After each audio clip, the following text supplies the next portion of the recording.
by more than me.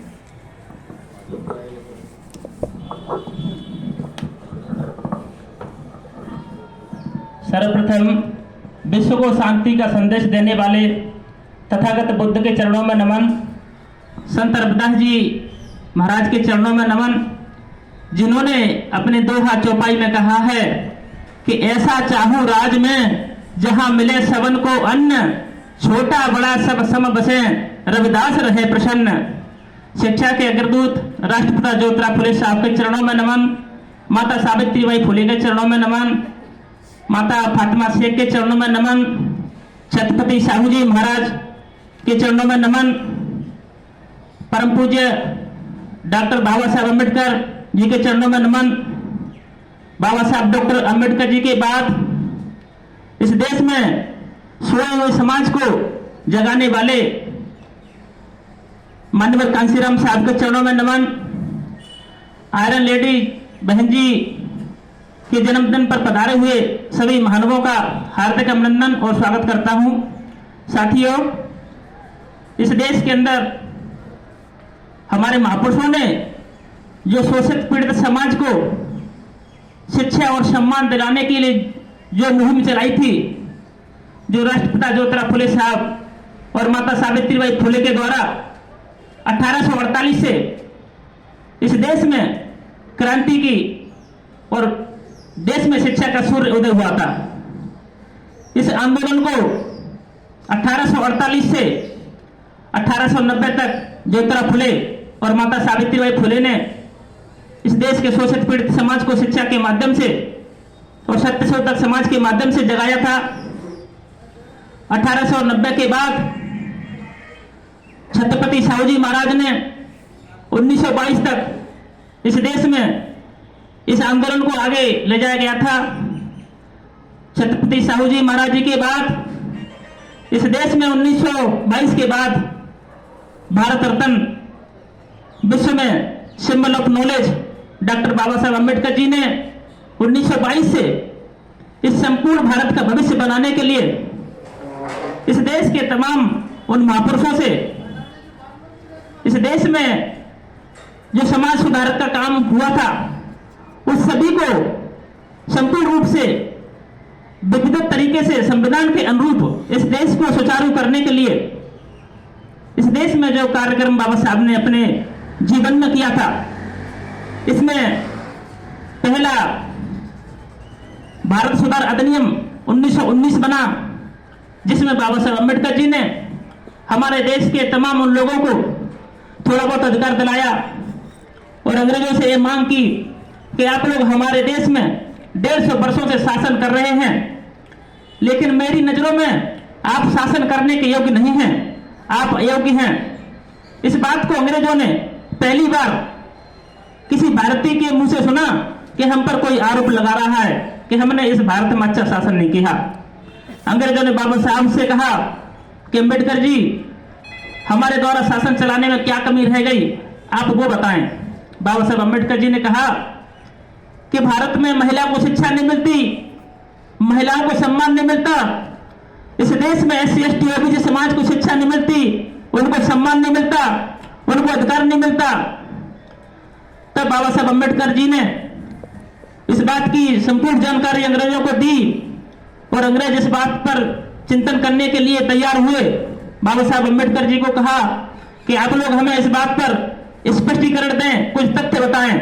तब बाबा साहब अम्बेडकर जी ने कहा कि आप अपने द्वारा भारत में किसी को भेज करके इस बात का सर्वे करवा लो कि संपूर्ण भारत में जो 85% लगभग समाज है उसे शिक्षा से वंचित रखा है, सम्मान से वंचित रखा है, किसी भी अधिकार से वंचित रखा है। उसी बात को ध्यान में रखते हुए इस देश में साइमन कमीशन आया और इस बात की सूची बनाई कि हमारे देश में कितने लोग हैं जो शिक्षा से वंचित हैं, सम्मान से वंचित हैं, अधिकार से वंचित हैं। उस समय 9 करोड़ लोगों की सूची साइमन कमीशन के द्वारा बनाई गई थी।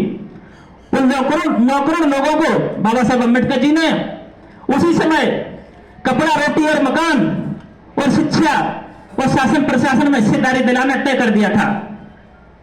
इसी बात का आगे चल करके भारत सुधार अधिनियम 1935 बना, उसमें बाबा साहब अम्बेडकर जी ने तमाम भारतीय महिलाओं को और पुरुषों को शासन प्रशासन में हिस्सेदारी दिलाई। जब इस देश के अंदर अंग्रेज जाने को थे, तब संविधान की जरूरत पड़ी, तो अंग्रेजों ने कहा भारतीय लोगों से कि आप लोग भारत का संविधान बनाओ अपने भारत को सुचारू रूप से चलाने के लिए। तब ब्राह्मणों ने पहला संविधान बनाया 1927 में, जिसमें केवल सवर्ण समाज को भी तमाम अधिकार दिए थे, लेकिन देश की महिला समाज और SC ST OBC समाज को कोई अधिकार नहीं दिया था। उस संविधान को अस्वीकार कर दिया, उसे स्वीकार नहीं किया गया। अंग्रेजों ने मना कर दिया कि आप संपूर्ण भारत का विकास चाहते नहीं हो, आपने अपने समाज के लिए इसमें सभी अधिकार सुरक्षित किए हैं, यह संविधान चलने योग्य नहीं है। दूसरा संविधान बनाया 1930 में, वो उसमें भी उन्होंने इसी प्रकार थोड़ा बहुत कुछ दिया नहीं, अपने सवर्ण समाज के लोगों को ही सारे अधिकार दिए। उस संविधान को भी नकार दिया गया, अस्वीकार किया गया। तब इस देश में संविधान की जरूरत पड़ी, तो इस देश के डॉक्टर राजेंद्र प्रसाद और PN राव संविधान बनाने के लिए अमेरिका गए और वहां के सचिव से मांग की कि आप लोग भारत का संविधान बनाओ, हम आपको मुंह मांगी रकम देंगे। अमेरिका के सचिव ने उनको कहा कि नालायकों, आप लोग यहां पर क्यों आए हो? सबसे ज्यादा संविधान अच्छा बनाने वाला तो आपके भारत में बैठा है, जिसका नाम है डॉक्टर भीमराव अम्बेडकर जी। इस बात को लेकर के वो लोग भारत में आए और उस समय कांग्रेस वालों को और महात्मा गांधी जी को बताया कि अंग्रेजों ने स्पष्ट रूप से मना कर दिया है कि सबसे अच्छा भारत का संविधान कोई बना सकता है तो आपके देश के अंदर बाबा साहब अम्बेडकर हैं, वही बना सकते हैं। इसी बात को लेकर के उन्होंने बाबा साहब अम्बेडकर जी को संविधान बनाने के लिए तैयार किया और सभी लोग 1946 में 47 में इस बात की तैयारी कर रहे थे कि भारत का संविधान बनाया जाएगा। संविधान की सभा तैयार हो गई थी, इस बात पर बहस चल रही थी कि संविधान को कैसे बनाया जाए। हिंदू कह रहे थे कि हम अपने हिंदू देवी देवताओं के नाम पर संविधान बनाएंगे, मुस्लिम कह रहे थे कि हम मुसलमानों के आधार पर संविधान बनाएंगे, सभी अल्लाह के बंदे हैं। इसी प्रकार संविधान सभा में लड़ते हुए 9 दिन हो गए थे। साथियों, लड़ाई समाप्त नहीं हो रही थी, बड़ी विडंबना बढ़ती जा रही थी। 9 दिन की बहस के बाद संविधान बनाने पर सहमति नहीं हुई। इसके बाद डॉक्टर राजेंद्र प्रसाद जी ने बाबा साहब अम्बेडकर जी को कहा कि अम्बेडकर जी, अब आप ही कुछ कर सकते हैं, इस व्यवस्था को संभालने के लिए आपके द्वारा इस देश में और कोई व्यक्ति नहीं है जो संविधान की विचारधारा को आगे बढ़ा सके। राजेंद्र प्रसाद जी ने कहा कि डॉक्टर अम्बेडकर साहब जी 9 दिन हो गए, अब आप लोग ही खड़े हो जाएं और बोलें, आपको समय नहीं दिया गया अब तक, लेकिन आपके पास अब मौका है, आप लोग संविधान बनाने की बात रखें। बाबा साहब अम्बेडकर जी खड़े हुए। 9 दिन लड़ाई के बाद सारी सभा बाबा साहब को सुनना चाहती थी। बाबा साहब ने कहा कि चिंतन करो उस बात पर, हुआ कि वैसा काम, अल्लाह ईश्वर इस देश में, फिर भी देश गुलाम। बाबा साहब अम्बेडकर जी ने खड़े होते ही इस बात का ऐसा तर्क दिया कि उन लोगों से पूछा कि मेरी बात का जवाब दो। चिंतन करो उस बात पर, हुआ कि वैसा काम, अल्लाह ईश्वर इस देश में, फिर भी देश गुलाम। इस बात का आप लोग जवाब दो कि आप लोग कह रहे हो कि अल्लाह के विचारों का संविधान बनेगा, हिंदू वाले कह रहे हैं कि देवी देवताओं के नाम से संविधान बनाएगा। बताओ, इस देश में अल्लाह भी था, ईश्वर भी था, फिर इस देश का जो व्यवस्था थी गुलाम कैसे हुई? बताओ। इस बात पर किसी ने जवाब नहीं दिया। तब बाबा साहब अम्बेडकर जी ने कहा कि मैं संविधान बनाऊंगा तो किसी अल्लाह की उन्नति के लिए नहीं बनाऊंगा, किसी ईश्वर के लिए, किसी देवी की उन्नति के लिए बनाऊंगा। मैं संविधान बनाऊंगा तो इस देश की शोषित पीड़ित समाज वंचितों के लिए, इस देश के नागरिकों के विकास के लिए, इसकी उन्नति के लिए संविधान बनाऊंगा। अगर आप सहमत हैं तो इस बात पर मुझे आदेश करें तो मैं इस विषय पर आगे बढ़ूंगा। तब इस विषय पर वोटिंग हुई। इंसान के विकास के लिए वोटिंग पर 78% वोट पड़े और बाबा साहब अम्बेडकर जी 1946-47 में पहली बार जीते और इस देश के देवी देवता और अल्लाह इस देश में हारे थे। तब इस देश के अंदर इंसानों की बढ़ोतरी के लिए संविधान बना और बाबा साहब अम्बेडकर जी ने इस देश के संपूर्ण विकास के लिए संविधान में समता, स्वतंत्रता, बंधुता और न्याय पर आधारित सभी उस कानूनों को इस संविधान के अंदर जोड़ दिया था। साथियों, आज संविधान न होता तो हमारे देश की व्यवस्था सुचारू रूप से इतना न चल पाती। लेकिन इस देश के अंदर 1952 में पहला चुनाव हुआ। इस देश के अंदर पहले चुनाव के अंदर बाबा साहब अम्बेडकर जी काजोलकर से हार गए थे। तो बाबा साहब अम्बेडकर जी ने इस बात पर कहा कि संपूर्ण देश के बहुजन समाज का अगर कोई विकास कर सकता है तो इस देश की बहुजन समाज की कोई पार्टी बनेगी, वो विकास कर सकता है। इसी बात को इस देश के अंदर दीना भाना जी ने जब 1962 के अंदर बाबा साहब अम्बेडकर की जयंती को छुट्टी रद्द कर दी, तब बाबा साहब अम्बेडकर जी की छुट्टी को बहाल कराने के लिए दीना भाना जी ने आंदोलन छेड़ दिया।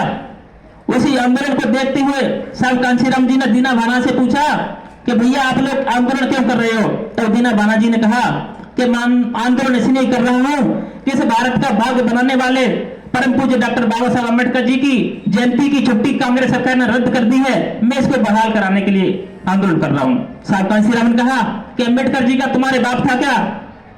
दीना भाना जी ने जवाब दिया कि अम्बेडकर जी मेरे ही नहीं, इस पूरे भारत के बाप थे।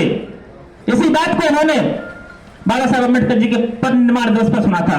तब बाबा साहब अम्बेडकर जी का परिनिर्माण हुआ, तब साहब कांशीराम जी के रूम पार्टनर गहनी जी उस समय रो रहे थे और कह रहे थे कि इस देश का भविष्य निर्माण करने वाले महापुरुष चले गए।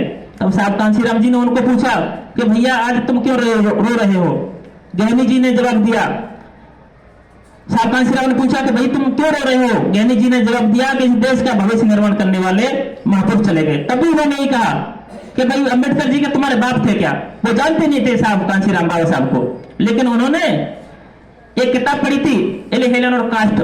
उस किताब को पढ़ने के बाद साहब कांशीराम जी ने रात में किताब 3-4 बार पढ़ी और सोच विचार करके इस बात पर उन्होंने निर्णय लिया कि 4th क्लास का सफाई कर्मचारी इस देश और समाज के लिए लड़ सकता है तो मैं क्या नहीं कर सकता हूं? मैं तो वैज्ञानिक हूं, इस देश के समूचे स्ट्रक्चर को बदल सकता हूं, इस देश की व्यवस्था को परिवर्तन कर सकता हूं। और साहब कांशीराम जी ने उसी समय अपने संपूर्ण जीवन को कुर्बान करके इस देश के सोए हुए समाज को जगाने का काम किया। और इस देश में समूचे भारत में जो साहब कांशीराम ने अलग जगाया था, बाबा साहब अम्बेडकर जी के बाद इस देश में शून्य बना SC ST OBC समाज अपने आप को लाचार, निर्बल और नेतृत्व विहीन समझने लगा था। उस शून्य को मान्यवर कांशीराम साहब ने अपनी सूझबूझ से, अपने हौसलों से और अपने वैज्ञानिक तौर तरीकों से ऐसा भरा कि भारतीय राजनीति की दिशा को बहुजन समाज के पक्ष में निर्णायक मोड़ दे दिया और इस देश में सभी बहुजन समाज के लोगों में सत्ता की भूख पैदा कर दी। आज उन्हीं के कार्यक्रमों को आगे बढ़ाते हुए बहन कुमारी मायावती जी ने इस देश में 4 बार मुख्यमंत्री बनके ये बता दिया है कि हे मेरे बहुजन समाज के लोगों, आप लोग संगठित हो जाओ, उस देश के आप हुक्मरान थे और इसमें बन सकते हो। तो साथियों, मेरा इतना ही निवेदन है कि बाबा साहब अम्बेडकर जी और तमाम भारत में जन्मे महापुरुषों के जीवन से सीख लेते हुए अब संगठित होकर के आगे बढ़ने की जरूरत है और हमारा देश आगे बढ़ रहा है। इसी के साथ जय भीम, नमो बुद्धाय।